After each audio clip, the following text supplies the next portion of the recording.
इस वीडियो को ढूंढने में दिन रात एक कर दे, एक बार देखना जरा।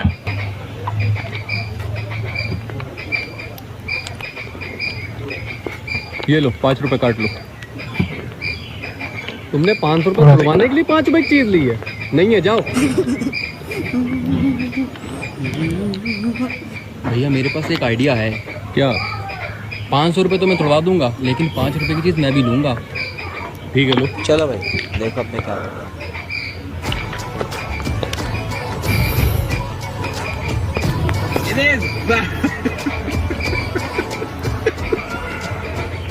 ये लो भैया, काटो। लेकिन 1 सेकंड, तुम गुड्डू के बेटे हो ना? हाँ, तो पापा तो कहना 493 रुपए उनकी उधारी के कट गए। 5 रुपए का तुमने चिप्स खाया, बचे 2 रुपए। ये लो। तू गया बेटा। अरे भाई